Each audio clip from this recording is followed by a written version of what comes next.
નમસ્કાર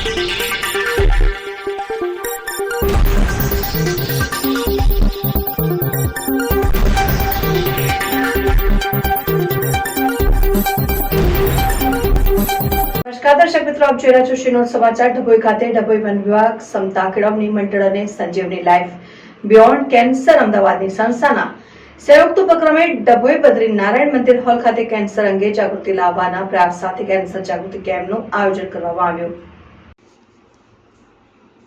જેમાં નેશનલ અને કેન્સર વિજેતા ઇલા ઉદય વોરા દ્વારા મહિલાઓને માર્ગદર્શન અપાયું હતું. ઇલા ઉદય વોરા સંજીવની લાઈફ બિયોન્ડ કેન્સર નામની રાષ્ટ્રવ્યાપી સંસ્થાના અમદાવાદ કેન્દ્રના વડા તરીકે કાર્યરત છે.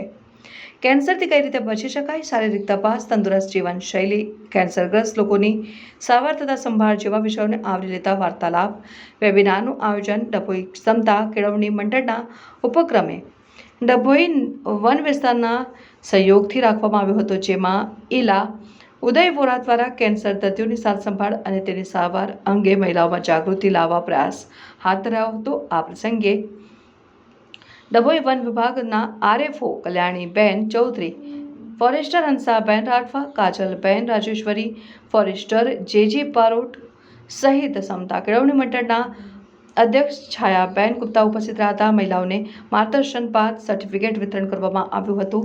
રિપોર્ટર મીત વાંચી, શ્રીનોદ સમાચાર news Dabhoi.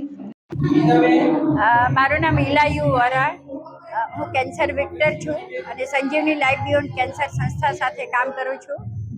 Ahmedabad cancer hospital અને બોરજ મુનિ સેવાશ્રમમાં મારી આખી ટીમ કામ કરી રહી છે. અને આજે જે ડભોઈમાં સંજીવની લાઈફ બિયોન્ડ કેન્સર, સમતા કેળવણી મંડળ અને ફોરેસ્ટ વિભાગ દ્વારા આ કાર્યક્રમ યોજવામાં આવેલો છે, જેમાં ખાસ કરીને કેન્સર જાગૃતિ વિશે આ સીવણની બહેનોને જણાવવામાં આવેલું છે.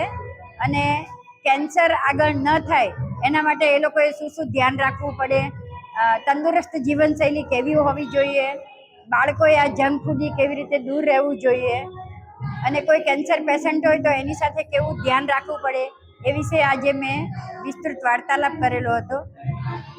Thank you.